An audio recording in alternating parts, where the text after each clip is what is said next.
gracias por haber venido. No os conozco de nada, así que estoy muy despistado de si he preparado bien la charla o no. Entonces, bueno, además de presentarme, que como ya me ha presentado ya, pero me represento, yo trabajo aquí en un centro cultural paralelo a Matadero que se llama Medialab Prado, que lo mismo algunos lo conocéis, y hacemos muchos talleres ahí. Nos gusta mucho pues reunir a un montón de gente que viene a trabajar, a lo mejor se tira 2 semanas, gente que viene de todo el mundo, que presenta proyectos y que está conviviendo durante 2 días. En concreto, los talleres que yo organizo se llaman Inteligencia Colectiva para la Democracia y son proyectos relacionados con la participación democrática, pues desde cosas relacionadas con presupuestos participativos. ¿A alguien le suena eso? ¿Sí? Que en Madrid, ¿alguien ha participado en presupuestos participativos en Madrid? Que levante la mano. ¿Solo 2? Solo 2, bueno. Otros tienen que ver con participación presencial, como por ejemplo asambleas donde la gente puede hablar, puede tomar decisiones. Esto es uno de los proyectos que se hicieron, que se llamaba Turnómetro, y que básicamente era una aplicación para poder medir los tiempos de manera sincronizada en una asamblea, de manera que todos vemos el tiempo que lleva Pepito y luego vemos que además luego le toca a Juanito, que tiene el mismo tiempo, y podemos ver lo que se pasa cada uno, y digamos que pone el tiempo como valor fundamental de la participación, ¿no? Cosa que es muy interesante. Y bueno, pues aparte tenemos una red internacional. Somos un proyecto muy internacional porque no hay mucha gente en el mundo que trabaje en innovación democrática, en participación. Entonces, bueno, pues colaboramos con gente de absolutamente todo el mundo: Estados Unidos, Taiwán, Australia, Suecia, África, Islandia, y gente de todo el mundo pues viene a estos talleres, colabora en conferencias, eventos que hacemos. Y bueno, pues estamos muy relacionados con Decide Madrid. ¿Quién conoce de aquí Decide Madrid? Que levanten la mano. La mitad más o menos. Bueno, un poco más de la mitad. Un poco más de entusiasmo que no me entero. ¿Quién conoce Decide Madrid? Hay un poco más de la mitad. Bueno, pues Decide Madrid es un proyecto del gobierno de la ciudad de Madrid y es el área de participación, es una de las áreas de gobierno. Entonces, este área es la que ha financiado el proyecto donde yo trabajo, que dura justo hasta que acaba este gobierno, que es en mayo, como sabéis. Y bueno, pues el área Decide Madrid está basado en Consul, que es un software libre. ¿Sabéis qué quiere decir software libre? Sí, más o menos. Bueno, quiere decir que es un software que no para usarlo no requiere pagar ninguna licencia, entonces cualquiera lo puede usar. Entonces, gracias a esto, más de 90 gobiernos en todo el mundo están usando ahora el software de Madrid, que se ha desarrollado en Madrid. Y bueno, pues se usa para presupuestos participativos, propuestas ciudadanas, textos legislativos, compartir textos y poder comentarlos. Y bueno, pues este es el portal, no sé si alguna vez habéis entrado. Ahora mismo está finalizando justo el plazo de apoyo de los presupuestos participativos. Quiere decir que cualquiera que haya mandado propuestas de presupuestos participativos, como por ejemplo construir un parque infantil aquí cerca de Matadero, que era una de las propuestas que vi el otro día, o por ejemplo hacer un carril bici por alguna de las avenidas de estas horribles que tenemos por aquí. Bueno, todas estas propuestas salen en presupuestos participativos, la gente las apoya, las comparte en WhatsApp, las distribuye por redes sociales y van recolectando apoyos. Y esos apoyos, bueno, pues generan un ranking de propuestas, y esas propuestas al final pues las evalúan los funcionarios y dicen, bueno, esto no lo podemos hacer porque no es jurisdicción del ayuntamiento y esto sí que lo podemos hacer, o esto no se puede hacer porque hay un contrato en marcha que sería ilegal, ¿no? Pero entonces hacen una validación técnica y luego hay una votación final. Actualmente hay hay más de 400.000 usuarios que están inscritos en la plataforma y más de 9 millones de visitas desde que se creó la plataforma hace aproximadamente 3 años. Más de 30.000 propuestas han sido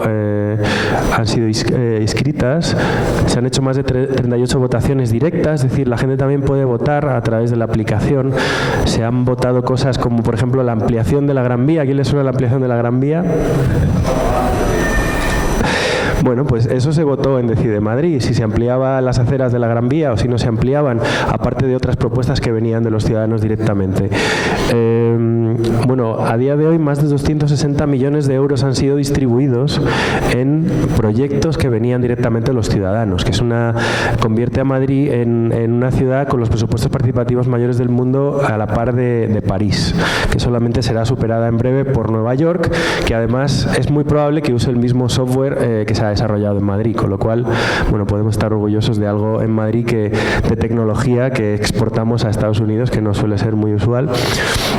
Y bueno, como veis, este es el mapa de ciudades que usan Cónsul o gobiernos que usan Cónsul. Pues hay muchísimos en España, algunos en Europa, muchísimos en Latinoamérica.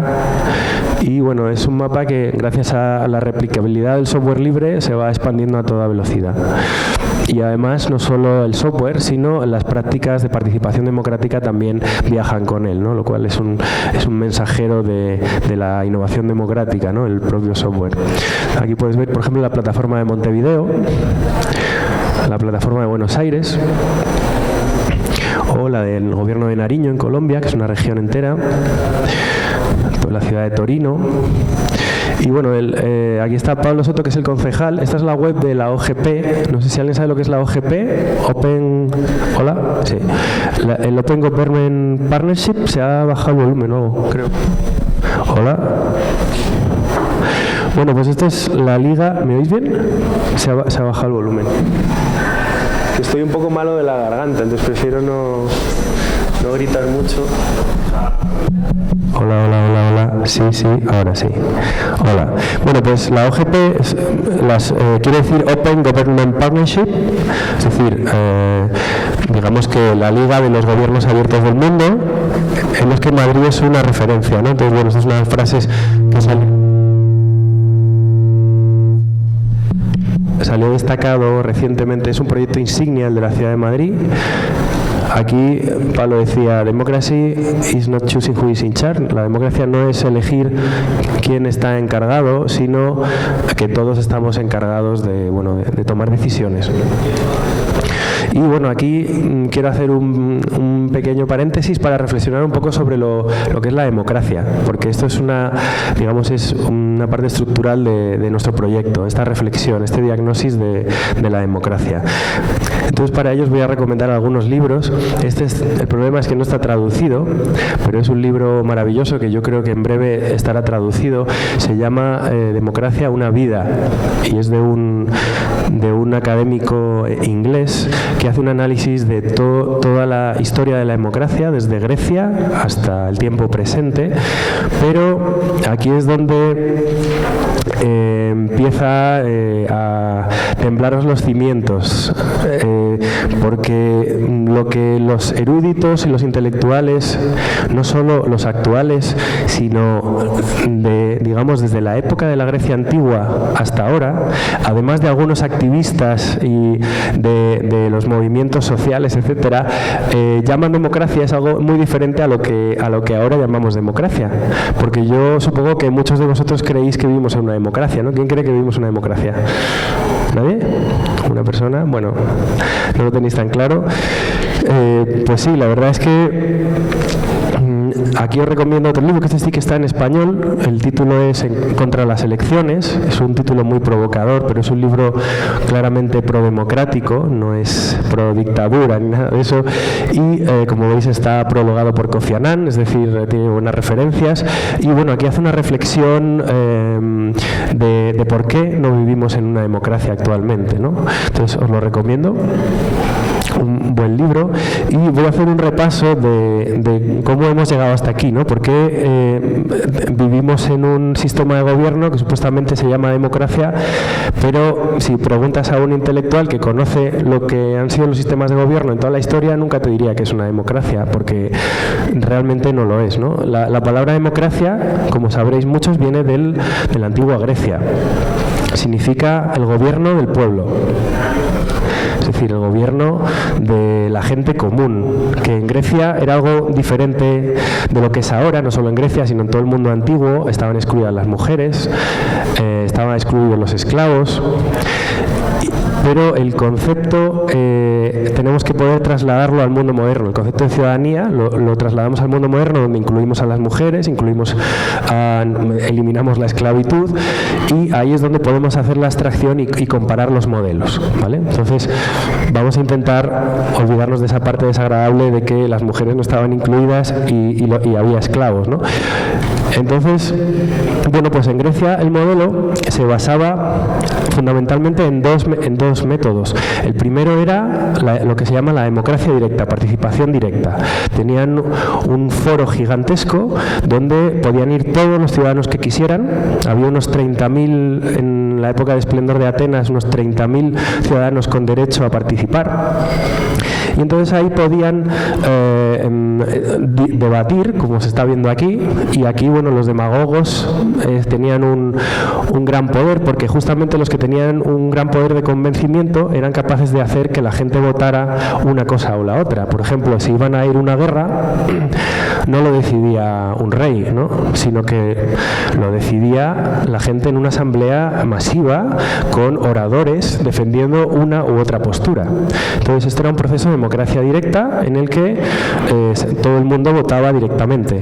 No exactamente, no tenía por qué ser mano alzada, ahora mismo yo técnicamente no lo sé, pero era uno de los métodos que usaban. El segundo método que usaban era el del sorteo. ¿A alguien le suena esto, que sorteo esté relacionado con democracia? ¿Sí? ¿Que una persona? Bueno, pues efectivamente, ellos habían identificado que si elegían a la gente, al final los que podían optar a la elección era gente que tenía la capacidad de hacer una campaña, y hacer una campaña es algo muy costoso, con lo cual al final solo las élites podían optar a ser elegidas. Con lo cual se dieron cuenta que elegir mediante sufragio no era un buen mecanismo para que gobernara la gente común. Y por eso optaron por el sorteo, porque por el sorteo y la rotación, evidentemente, no era sortear para que ya 5 años tuviera una persona, sino eran sorteos normalmente anuales o incluso menores para casos específicos. Y entonces en ese sorteo salía elegida una serie de gente, y esa gente era la encargada, también en grupo, de tomar decisiones. Entonces, de esa manera, pues se evitaba que hubiera, siempre una élite o una especie de oligarquía que controlara el poder continuamente, sino que continuamente se estaban renovando las personas y era gente común, dentro de lo que entendemos por gente común en la Grecia antigua. Entonces, esos eran los dos principales mecanismos por los que se definió la democracia, es decir, el gobierno de la gente común, el gobierno del pueblo. Vamos a ver qué pasó. Aproximadamente, un poco contemporáneamente, nos vamos a Roma. Los romanos también se hartaron de los reyes, igual que los griegos, pero en vez de hacer una democracia, hicieron una república. Y aunque hoy en día tenemos esto mezclado, es decir, el Partido Demócrata, el Partido Republicano están compitiendo, ¿no?, en las mismas elecciones, los republicanos franceses, la República Francesa, no es la nación de la democracia, la fraternidad, etcétera. Bueno, pues no. La república no tiene que ver con democracia, y de hecho los romanos repudiaban la democracia. Les parecía que era el gobierno de la plebe, de la gente común que no sabía, que no tenía dinero, ¿no?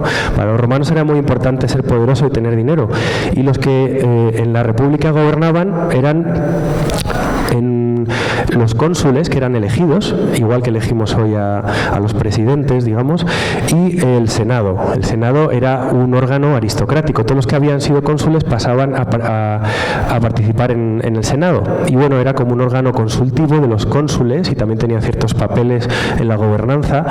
Y bueno, al fin y al cabo era una aristocracia, una élite que había sido elegida por elecciones, es decir, las elecciones de los romanos eran exactamente iguales a las nuestras, ponían carteles por las calles, intentaban hacer cosas para que la gente les votara, convencer a la opinión pública, ¿no? Esto de el foro, el circo, bueno, eso ya es el imperio, pero hacían medidas populares para ser votados. Eso suena mucho a lo que pasa ahora, ¿no? Voy a hacer Madrid-Río, voy a hacer cosas que le gusten a la gente para que me voten, etcétera. Bueno, era un sistema muy parecido, y por eso los republicanos, etcétera, es decir, las democracias, entre comillas, modernas, se han basado en el sistema romano, no en el griego, que es el democrático, ¿vale?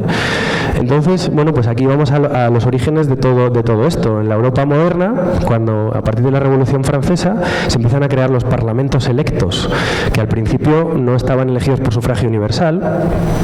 Entonces, al principio tampoco usaban tanto la palabra democracia. Pero bueno, aquí os pongo un par de citas muy significativas de los debates que había entre los intelectuales de Estados Unidos y de Francia, que eran las dos naciones que podemos decir que son las creadoras de las democracias, entre comillas, modernas. Entonces aquí, pues por ejemplo, James Madison, que era uno de los fundadores del Estado norteamericano, dice: la gente en su acción colectiva deberá estar rigurosamente excluida de cualquier activo o parte en la gobernanza, ¿vale?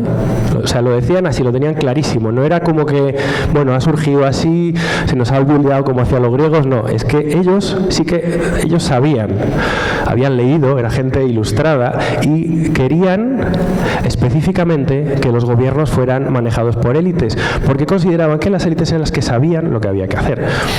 Aquí, por ejemplo, otro intelectual francés, hablando con un americano, que además este es uno de los intelectuales franceses que incluso propuso el sorteo en su momento en Francia, es bastante desconocido, pues le dice a Paine, que era otro fundador de la República Americana, dice: eso que tú estás ideando no puede ser llamado democracia. Dado que la gente no puede hablar y actuar excepto a través de sus representantes. Entonces le está diciendo: eso no puede ser democracia, no sé por qué queréis llamarle democracia.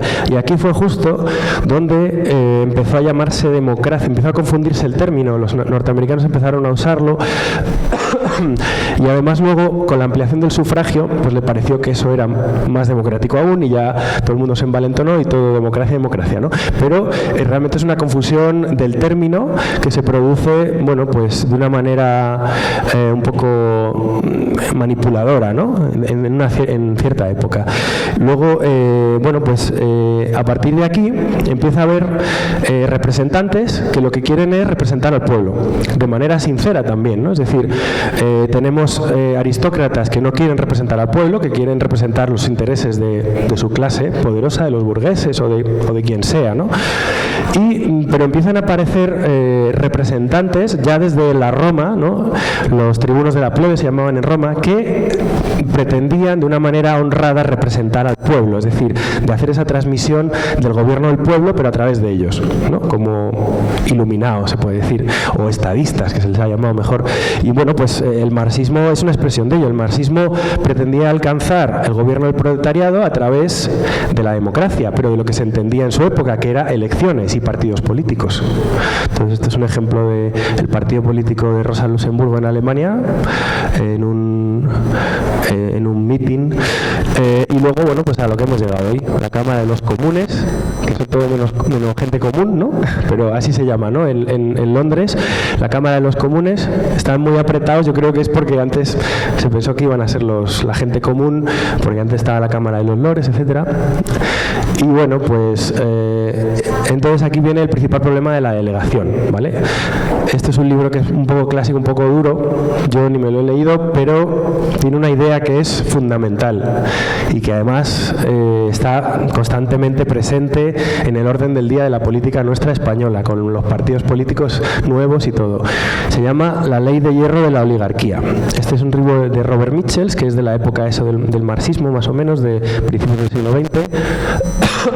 Y lo que viene a decir esta regla es: cualquier organización de estilo partido político, donde hay una gente que a lo mejor en principio quiere representar al pueblo, al principio es gente común, acaba derivando en una oligarquía.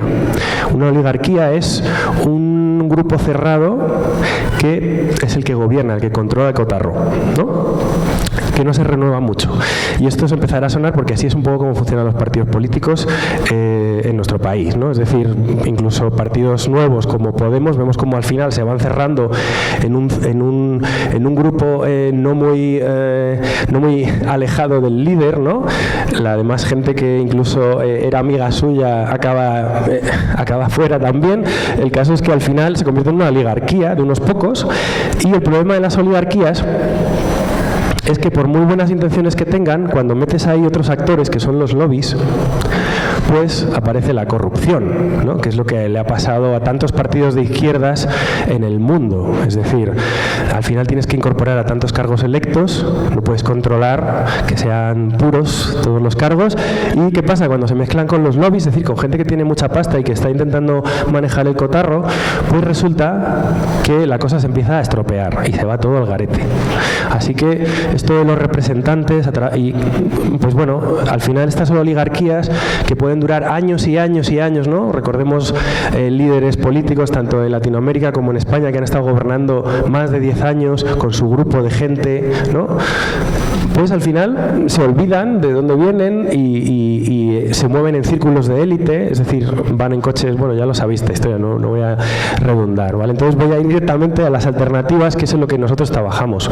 Nosotros, desde este punto de vista de necesitamos volver a un significado de la democracia original, pero modernizado, pues el laboratorio, es un laboratorio de experimentación, de investigación, de búsqueda, pues lo que hacemos es basarnos en tres ideas fundamentales. Una es la democracia directa, que aún pervive en algunos países, modernizada, por ejemplo en Suiza. En Suiza todo el mundo puede presentar una propuesta, recoger firmas, y si consigue suficientes firmas se vota en un referéndum. Y cualquier ciudadano puede optar a ello, aunque es verdad que es complicado conseguir la firma. La ciudadanía organizada lo hace repetidamente en Suiza. Otras, variantes de esto, aparte de la iniciativa ciudadana, sería el presupuesto participativo, que es un poco parecido, es algo así, estamos haciendo en Madrid. La gente puede presentar propuestas, lo que sea, y sin ningún tipo de filtro político, las propuestas pueden recoger firmas, que en este caso serían apoyos en una plataforma digital, y ahí posteriormente se votan y las más apoyadas se realizan. Entonces serían intentando hacer un proceso a escala pequeña de democracia directa también. Y luego está la versión moderna del sorteo, que esto acaba de salir en los medios porque en Madrid se acaba de estrenar el Observatorio de la Ciudad. ¿Os suena? Bueno, es una cámara por sorteo que se acaba de aprobar en el Pleno de Madrid y que se compondrá de ciudadanos elegidos por sorteo que podrán realizar ciertas funciones relacionadas con la gobernanza y las propuestas ciudadanas. Bueno, pues esta idea del sorteo se recupera y no es una cosa tan rara en otros países. Es decir, en países sobre todo angloparlantes tiene una tradición de más de 10 años haciendo cosas de estas, ¿no? Australia, Canadá, Irlanda. Irlanda ha modificado su constitución eligiendo a 100 personas por sorteo que han propuesto cambios en la constitución y que posteriormente esos cambios se han trasladado al Parlamento, algunos aprobados y otros han ido a referéndum. Es decir, se basa en métodos deliberativos de trabajo en grupo, donde los ciudadanos tratan de manera crítica con información para validar propuestas o realizar propuestas, ¿no? Entonces a veces se les propone un tema exclusivo. Por ejemplo, en Australia se les propuso un tema que era decidir si se iba a poner un almacén de residuos radioactivos en su región, que era como una comunidad autónoma de Australia. Y bueno, pues estuvieron reunidos como unas 40, 50 horas en varias sesiones. Gente común, normalmente se reúnen los sábados, se les suele pagar y se intenta que cualquiera quiera o pueda venir. Y bueno, pues están trabajando, están viendo información de diferentes fuentes, es decir, de algún grupo de interés que puede ser la empresa energética que quiere construir el almacén y de los ecologistas que se oponen, y información neutral de académicos que ellos elijan, por ejemplo. Y bueno, después de trabajar toda esta información, pues llegan a una conclusión que es una especie de recomendación que se puede convertir en un mandato al gobierno. Y esto se viene haciendo desde hace, como digo, bastantes años ya. ahora mismo hay un debate en el Reino Unido sobre si el Brexit debería tratar una asamblea ciudadana elegida por sorteo. En Europa, ahora Macron va a activar a más de 1.000 ciudadanos elegidos por sorteo para un debate en toda Francia. En Alemania y en Reino Unido se están lanzando procesos por sorteo también. Es una cosa que parece que está ganando ímpetu estos días. Y luego, por otro lado, está la parte más tecnológica y las posibilidades de Internet, ¿no? Las redes de inteligencia colectiva las llamamos. Es decir, ¿qué pasa cuando ahora todos podemos estar conectados por Internet? ¿Qué pasa? ¿Cómo podemos tomar decisiones? ¿Podemos ser más eficientes a la hora de compartir información, trabajar juntos, tomar decisiones? Bueno, pues esto es un poco el otro reto.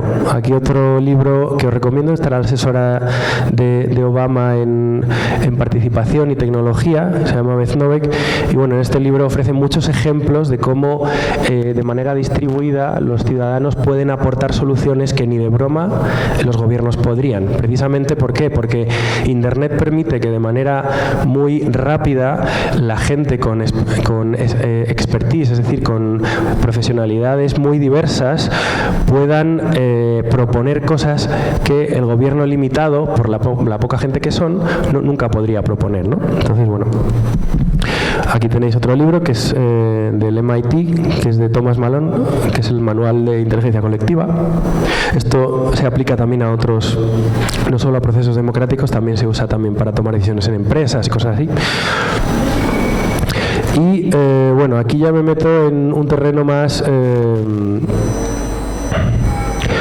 bueno, relativo a cosas que ofrece la participación que estamos intentando promover aquí en Madrid, ¿vale?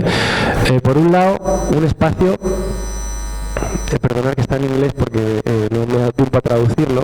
Entonces, por un lado, un derecho a que todos podamos hablar y conocer, ¿no? Que no está tan claro, porque claro, todos podemos hablar en nuestro limitado entorno, pero ¿qué posibilidades tenemos que lo que hablemos tenga trascendencia? Entonces, que haya un foro abierto donde cualquier ciudadano pueda decir lo que quiera, proponer lo que quiera y que cualquiera lo pueda debatir, compartir, etcétera, es algo que Internet permite y que antes, bueno, no era posible. Entonces, es algo muy interesante que, por ejemplo, Decide Madrid lo permite.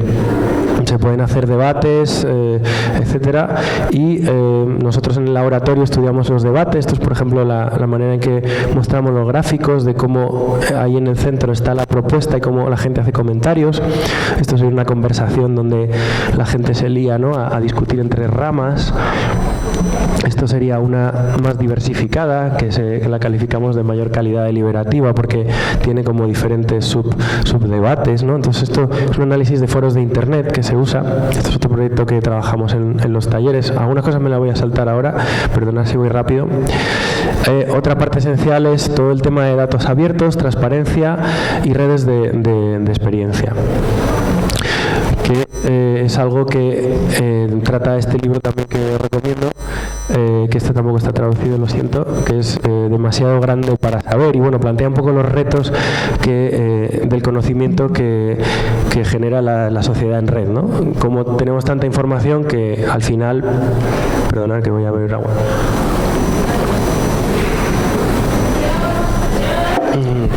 El problema es que tenemos tanta información que la gente tiene acceso más a estupideces que a conocimiento real. Entonces, aquí hace una buena reflexión sobre esto y cómo sobre el conocimiento hoy en día, más que sobre Internet en sí, recae sobre las redes de expertos, que son, digamos, imaginaros una red de médicos, ¿no?, donde ellos están autorreconocidos y tienen una capacidad de estar en contacto, que les preguntes algo y cualquiera de ellos pueda, en una breve conversación con varios, dar una respuesta de mucha calidad. Eso sería una red de expertos. Entonces, ahí es donde él dice que está realmente el conocimiento, que es lo que debería ser la base de las decisiones. Y ahora voy a ir a profundizar en eso. Por otro lado está el derecho a colaborar y a proponer, que que no es tan sencillo. Un espacio como este o como Medialab Prado pues puede ser una infraestructura necesaria para que la gente se encuentre y colabore, pero es que normalmente en las ciudades no suele haber esa clase de espacios.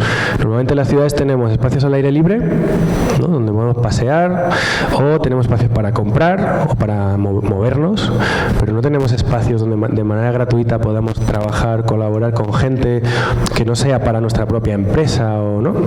Y bueno, esto debería ser una infraestructura necesaria en todas las ciudades, porque la gente necesita colaborar para hacer propuestas.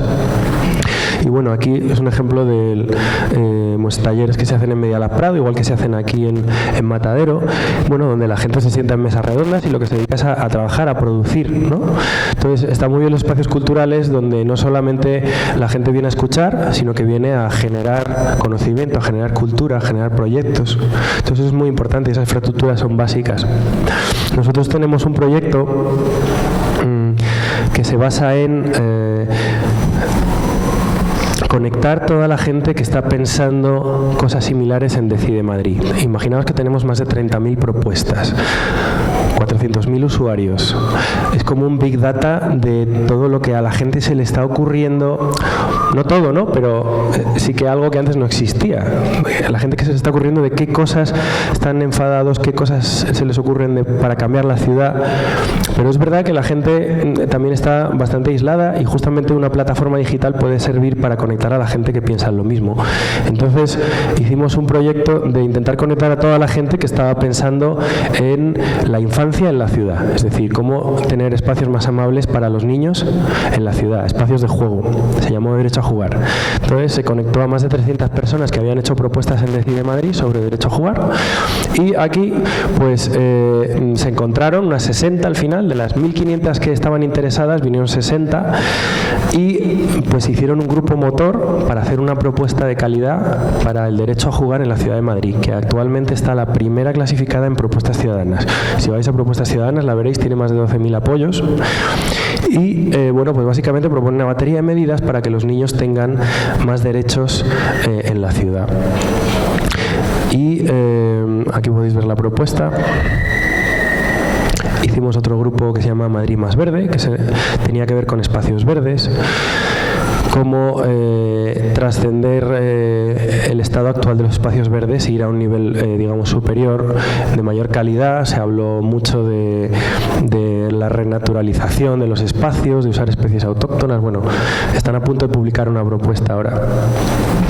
Entonces, básicamente, lo que estamos intentando es ver cómo, a través de una plataforma digital, la gente puede activar propuestas ciudadanas de abajo arriba. Entonces, es un poco el gran reto. Y esas propuestas, además, son deliberadas, es decir, han sido pensadas en grupo, con información, acudiendo a expertos, de manera que son propuestas de calidad. Y cómo esas propuestas consiguen recibir el apoyo de otros ciudadanos que son capaces de apoyarla porque les parece interesante, y cómo eso al final se puede votar en un referéndum, y cómo eso al final se convierte en una política pública, y todo esto sin pasar por los representantes electos, ¿no? Un poco el proceso de democracia directa, pero usando además herramientas digitales de inteligencia colectiva. Y luego, bueno, pues el último, el derecho a decidir, que en democracia, tal como entendían los griegos, hay dos formas. La democracia directa, que sería un poco el referéndum, donde el referéndum, como sabéis, tiene sus trucos, ¿no? Puede fallar, sobre todo si viene de arriba a abajo, como muchos referéndums que habéis conocido últimamente, como el referéndum del Brexit, el referéndum por la paz en Colombia. Son referéndums que polarizaron a la opinión pública y que al final hicieron que el país se partiera en dos, básicamente. Es decir, que sobre todo esos referéndums de arriba a abajo, que no son realmente muy democráticos, bueno, pues tienen un problema y es el mismo que en las elecciones. Las decisiones que la gente toma se basan en la opinión pública. La opinión pública suele ser suele otorgar una capacidad de decisión basado en superficialidades que no tienen por qué estar relacionadas con el conocimiento real. Y ahora quizá le damos más vueltas en el debate, pero básicamente es, muchas veces la gente vota sin tener suficiente información. ¿Vale? Hay mucha gente que acusa de eso siempre al contrario, pero es verdad que a veces es verdad que puede pasar, porque realmente la gente vota sin leerse los programas electorales, en un referéndum pues sin haberse leído la documentación, o ¿no? La OTAN, etcétera. ¿Cuánta gente votó habiéndose leído lo que implicaba entrar en la OTAN o no, a pesar de que no era vinculante? Pero bueno, el caso es que hay otra forma de decidir, que es... Bueno, esperar. La otra forma de decidir es mediante los procesos deliberativos por sorteo, que eran los que os enseñaba antes. Voy a dar un salto rápido para enseñaros la experiencia del GEMIL. Vale, esto es una experiencia que hicimos en Madrid, que es el GEMIL. Y bueno, el observatorio le hacía ser algo parecido. La manera de decidir aquí es una manera también representativa. ¿Por qué? Porque cuando eliges por sorteo, la manera moderna, digamos, de elegir por sorteo no es simplemente sacar bolas, porque las personas no somos bolas. Entonces, no se nos puede poner una pistola para que vayamos a una cosa de estas, a obligarnos, y hay muchos que dicen que no. Entonces, la gente que dice que no es un tipo de gente diferente a la que dice que sí. Es decir, hay una tendencia a la hora de seleccionar a la gente por sorteo al ser voluntarios, ¿vale? ¿Qué pasa? Que es más fácil que diga que sí alguien con estudios entre una edad de entre 30 y 45 años, los hombres, es más fácil que digan que sí, y ciertos parámetros con mayor nivel cultural, con mayor nivel económico, y en cambio la gente, pues a lo mejor con más marginalidad social, más carga de cuidados en casa, menos nivel cultural, es más fácil que diga que no. Entonces, ¿qué pasa? Que al hacer un sorteo, al final tenemos una tendencia y podemos tener una muestra que no es tan representativa. Por eso se hacen cuotas a elegir a la gente y se hacen dos sorteos.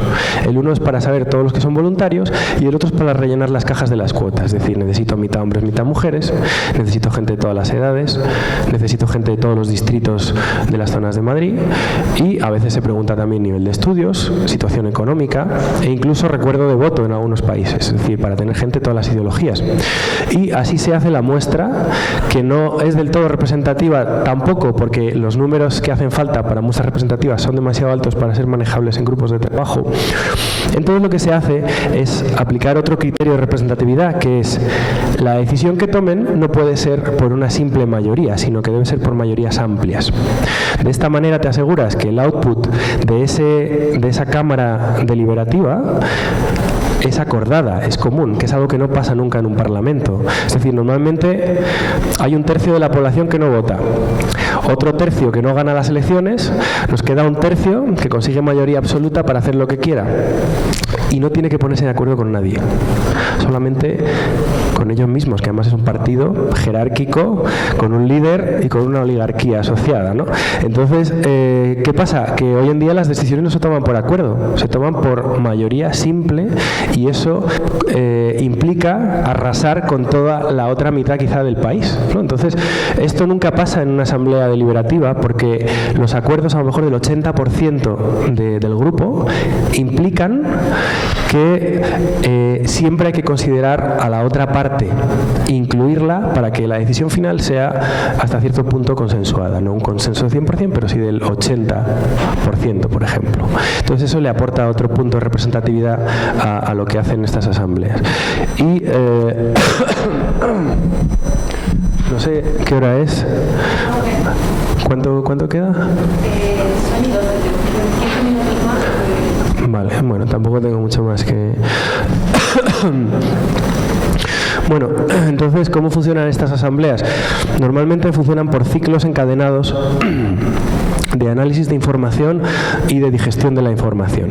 Es decir, los ciudadanos se enfrentan a un tema, entonces dicen, ¿qué no sabemos de este tema? Pues es el tema de las basuras, pero ¿qué contratos hay de basuras ahora? A ver, explícame, que me lo explique el ayuntamiento. Y ellos pueden asignar a las preguntas quién le responde, con lo cual te aseguras que no condicionas, no hay una tendencia en las respuestas, ¿no? A lo mejor de que el gobierno quiera que la información que les llegue es una concreta. Ellos tienen la libertad de seleccionar las fuentes. Entonces pueden seleccionar las preguntas sobre los temas para profundizar en ellos y las fuentes de las que van a recibir información. En la siguiente sesión reciben toda esta información. A lo mejor alguna es muy simple y puede ser transmitida por escrito, y otra es a través de expertos que vienen y hacen ruedas en las mesas de trabajo y van respondiendo a todas las preguntas de los grupos. Entonces, esos son los ciclos que hacen de apelar a la información, de analizar la información, y luego en base a eso es como van tomando decisiones. Van viendo qué puntos en común tienen, ¿vale? Y van redactando listas de puntos en común sobre un tema. Y así, por ejemplo, se hizo con el referéndum sobre el aborto en Irlanda. El referéndum del aborto en Irlanda no polarizó a la sociedad entre pro y contra aborto, que podía haber pasado. Irlanda es un país extremadamente católico, sino que consiguió una aprobación en referéndum de más del 60% en referéndum. Eso es un gran éxito para un referéndum. ¿Y eso es por qué? Porque la propuesta no era polarizante, y era gracias a que la propuesta de despenalización del aborto en la Constitución era una propuesta mucho más representativa de la que la podía haber hecho un parlamento, un gobierno electo, digamos, ¿no? Que seguramente hubiera estado más decantado que un lado o de otro. Entonces, bueno, como tengo tiempo os voy a contar el otro proyecto que hay en Decide Madrid, que puede resultaros interesante, que es el de legislación colaborativa. Cada vez que hay una ley que se va a publicar, por ejemplo, la ordenanza de movilidad en Madrid, que era una ordenanza muy, muy importante porque os afecta a todos los que vivís en Madrid de manera profunda, porque dice cómo se mueven los ciclistas, cómo hacen los taxis, cómo hace el transporte público, qué tienen que hacer los coches, es decir, a todo el mundo le afecta, los peatones, a todos, ¿no? Entonces, la ordenanza de movilidad se colgó en Decide Madrid, eran 200 páginas. Terrible, ¿no? ¿Quién se va a leer 200 páginas de ordenanza?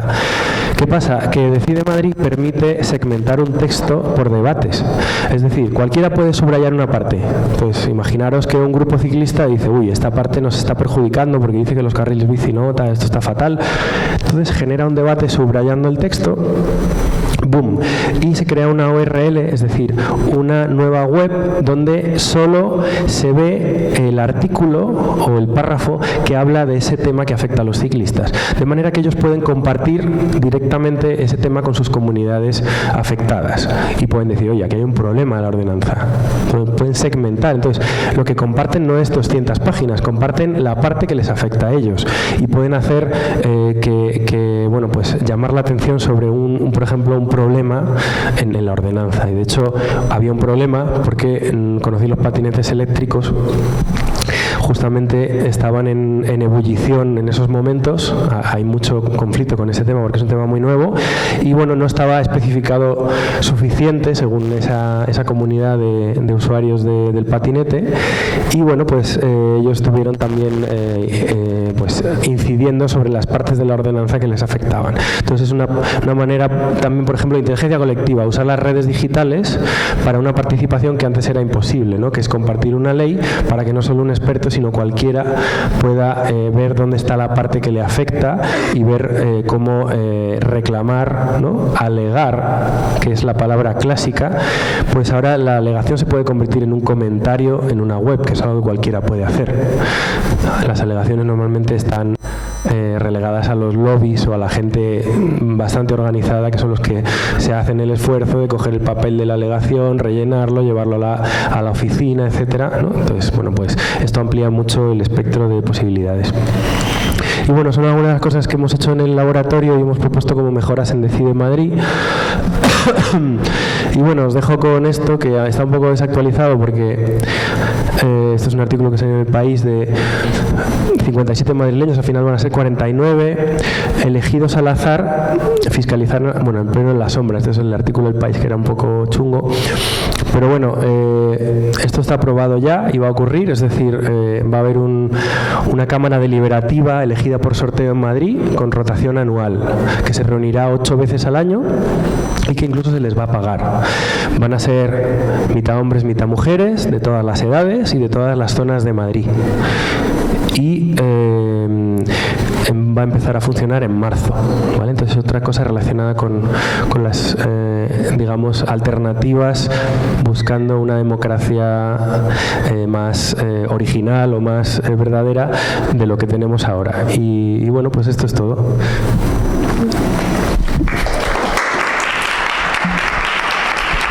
Gracias. No sé si tenemos tiempo para un debate o todo lo que queráis, entonces podemos abrir el... Este es el micro que hay, ¿no? Sí, tenéis que pasaros el micro.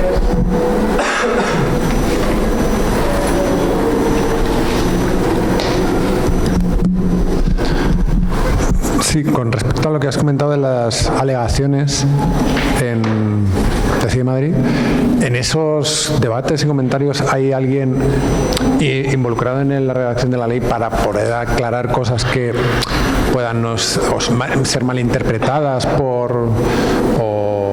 quiero decir, ayudar a interpretar la normativa que se está proponiendo en algún caso. Pues no siempre, a veces sí, depende, porque cada ordenanza depende de un área de gobierno, entonces cada área de gobierno se implica más o menos en esta clase de cosas. El problema es que esto no está reglamentado. Es una tecnología que acaba de aparecer hace apenas año y medio en CIE Madrid. Y claro, para obligar a las áreas de gobierno a hacerlo siempre, habría que reglamentarlo, habría que decir, bueno, hay que contestar a los comentarios, que eso es algo que, por ejemplo, en Estados Unidos está reglamentado. Cualquier cosa que haga el gobierno, es obligatorio contestar a todo. Todos los emails, lo que sea, hay que contestar a todo. En cambio, aquí en España, no. Entonces, ¿qué pasa? Que se pueden formular preguntas y que alguien no las esté respondiendo, pero es verdad que hay gente que sí que, áreas de gobierno que sí que lo han hecho, de ocuparse de responder a las cuestiones ahí. Pero bueno, sería un primer paso. Otro segundo paso es reglamentar que un comentario pueda ser una alegación. Con lo cual las alegaciones, como sí que están reglamentadas, ¿no? Pues entonces es un paso más, ¿no? Intentando obligar que las instituciones estén forzadas a responder a todas estas cosas.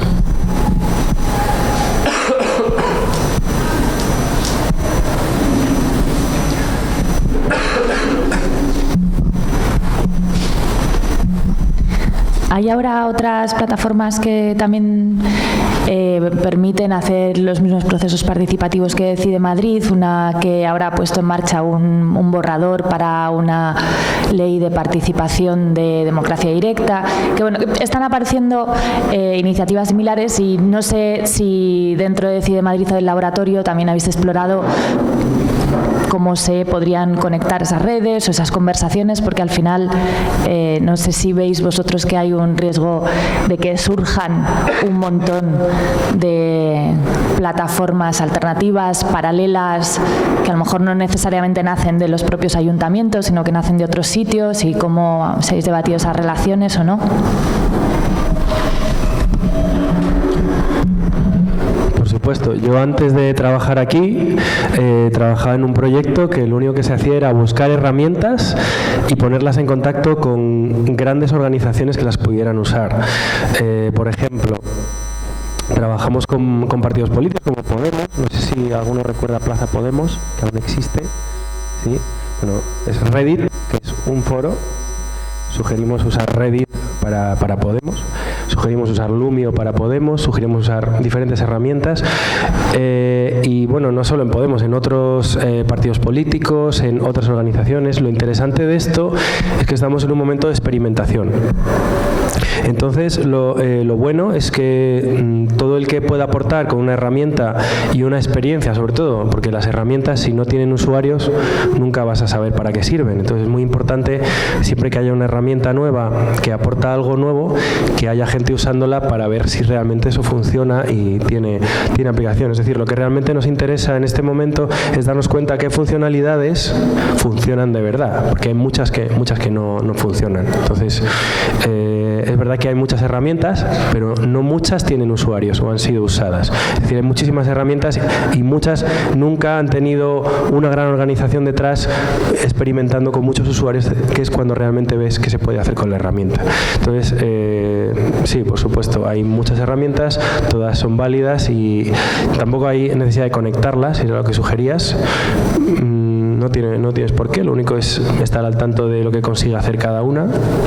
Ahora mismo, por ejemplo, en Francia, que están los chalecos amarillos, ¿os suena? Están ahora lanzando sus herramientas, el gobierno lanza las suyas, es una pelea de herramientas de participación por aquí y por allá. Esto de las herramientas digitales es un sin vivir. Todo el rato están naciendo nuevas herramientas y es muy interesante, está muy bien.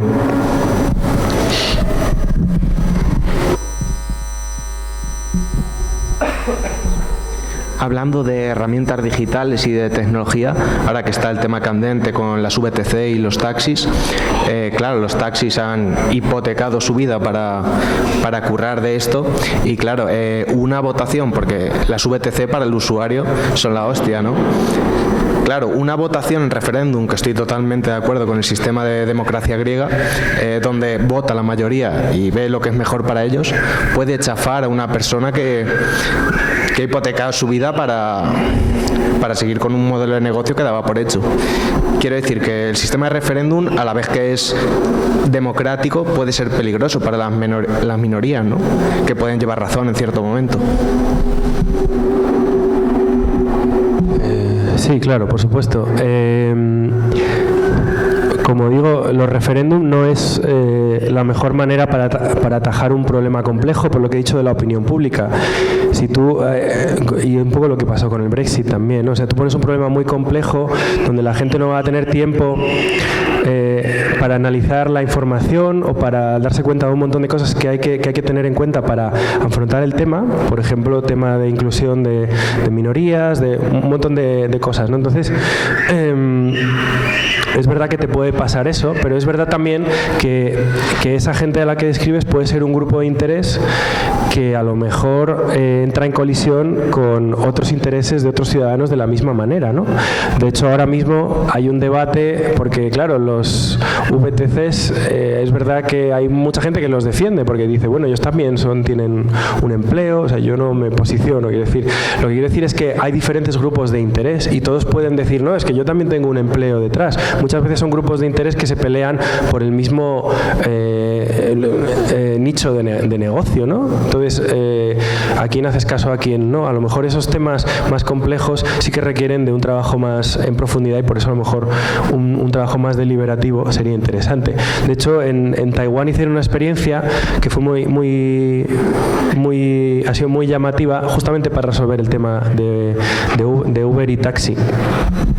Y básicamente hicieron una sesión donde estaba una sesión de trabajo que se retransmitía en la tele o en streaming, no me acuerdo. Y entonces estaba el gobierno, los representantes de los taxis y los representantes de Uber y estas plataformas. Entonces ellos tenían un debate abierto y había una plataforma digital donde la gente se posicionaba a favor o en contra de diferentes argumentos y entonces al final filtraba las cosas digamos, había un grupo que apoyaba a Uber y otro que apoyaba a los taxis y al final lo que se iba filtrando hacia el debate del gobierno, ¿no? Con Uber eran las cosas comunes, es decir, tanto los que apoyaban a los taxis como a los Uber estaban de acuerdo en 3 cosas, entonces la plataforma digital conseguía que esas 3 cosas subieran. Entonces ellos usaban eso en el debate para avanzar en la negociación. Entonces, en base a esos acuerdos comunes entre las visiones de ambas plataformas se consiguió llegar a un acuerdo entre los 2 grupos de interés y además la opinión pública que estaba participando digitalmente. Entonces,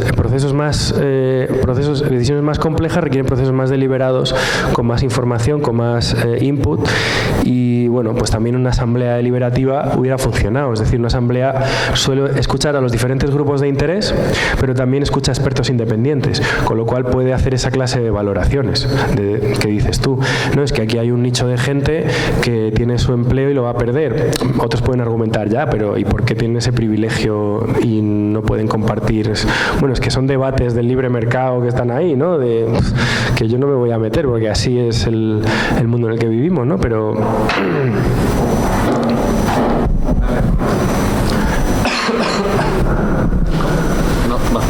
todo bien. Gracias. En estos procesos en los que el aspecto digital es central, digamos, se está teniendo en cuenta o se están poniendo medidas para tratar de reducir la brecha digital en la medida en que determinados sectores, ya sea por educación, generacionales, lo que sea, no pueden, casi me atrevería hasta decir que no podemos seguir al mismo ritmo el nivel de desarrollo tecnológico y de desarrollo de estas herramientas. Bueno, eso lo voy a poner en entredicho. Los datos en Madrid dicen que la gente que más participa en la herramienta digital es la misma gente que más participa en los procesos en papel. Es decir, en Madrid la brecha digital a nivel estadístico, en términos de edades, está superada, porque lo que tenemos es una brecha participativa, que es mucho más grande que la digital. ¿Qué es la brecha participativa? Es todo lo que hace que la gente no participe voluntariamente, por alguna razón. Es decir, porque a lo mejor hay que ir a una asamblea y hay que ir a una hora en una zona que me pilla muy lejos y nunca voy a ir. O a lo mejor porque yo no entiendo este tema y no voy a participar porque no lo entiendo y no quiero... Hay muchos aspectos que condicionan que la gente participe o no. Y pueden coincidir incluso con los de las elecciones. Entonces, en este caso, lo que dice la estadística ahora mismo en Madrid es que la brecha participativa digital parece no existir porque justamente el patrón en edad, quiero decir, el patrón de participación es exactamente el mismo que en las elecciones, en edad. O sea, tenemos una campana de Gauss muy parecida a la de las elecciones. Y de hecho, gente muy joven participa poco, igual que participa poco en las elecciones. En cambio, tiene una capacidad digital brutal. Es decir, la gente de 19 años tiene una capacidad digital brutal y participa mucho menos que los de 40 en Decide Madrid. Entonces, lo que hace la tecnología digital es reducir la brecha participativa, es decir, más gente puede participar con herramientas digitales que si, por ejemplo, solo pones ventanilla. Todos los procesos de Decide Madrid se pueden hacer a través de ventanilla. Mandar propuestas, apoyar todo. Pero eso lo usa muy poca gente, poquísima gente. ¿Por qué? Porque hay una brecha espaciotemporal burocrática que es mucho más difícil de salvar que la digital. Entonces, al final, lo digital lo que te aporta es reducción de brecha participativa en general.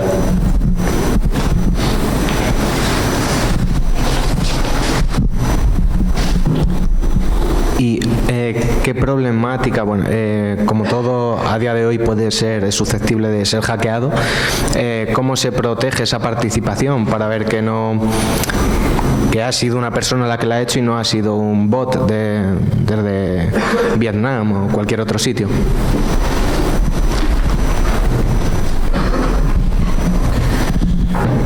Bueno, eso es un riesgo que está ahí. Hay sistemas de seguridad, como en todo. De momento no parece que eso haya ocurrido. Ahora mismo los usuarios en Decide Madrid se verifican. Es decir, tú para poder hacer algo así como votar o apoyar necesitas dar tus datos personales. El ayuntamiento verifica que estás empadronado y que tus datos personales son correctos, que además no te has inscrito ya, ¿no? Y te validan como usuario. Además te mandan un SMS para ver que estás ahí, que tienes un móvil, que es una segunda verificación extra, y además tienes el email para validar tu usuario, es decir, tercera verificación. Evidentemente todo se puede hackear, como tú dices, pero por ahora no ha ocurrido. Entonces, bueno, ahí estamos. Pero bueno, es verdad que hay que estar atento.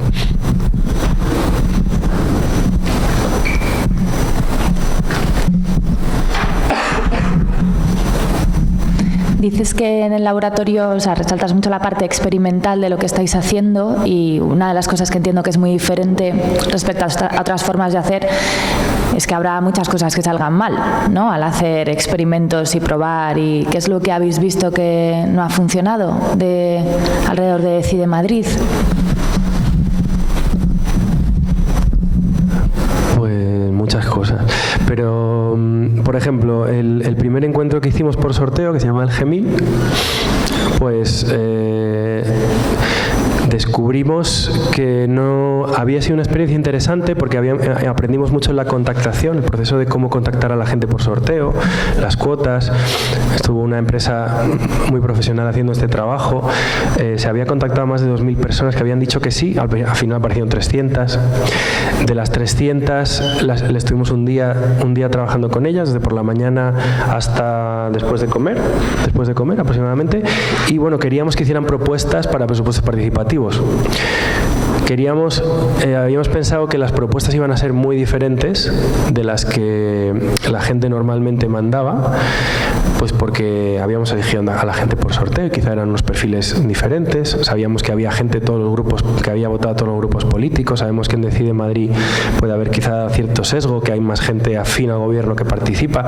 Entonces, bueno, queríamos ver qué clase de propuestas salían, si eran diferentes, y a grandes rasgos vimos que el encuentro no había aportado gran cosa en la calidad de las propuestas en lo referente a la diversidad. Es decir, que casi todas las propuestas que se generaron en el encuentro más o menos ya habían aparecido de una manera u otra por la gente que no estaba en el encuentro. Con lo cual, bueno, pues fue uno de los aprendizajes y bueno, tenemos muchísimos más. Pero sí, básicamente ahora no me acuerdo de más, pero hay muchos. Con las cosas, bueno, también en Decide Madrid hicimos un botón de comunidad para intentar que las propuestas generaran comunidad de participantes que empezaran a encontrarse ahí, a debatir, y nadie usó eso. Bueno, cosas así, ¿no? Pruebas, a lo mejor haces una funcionalidad en Decide y luego nadie la usa, o algo se usa pero no como tú creías, y bueno, cosas así.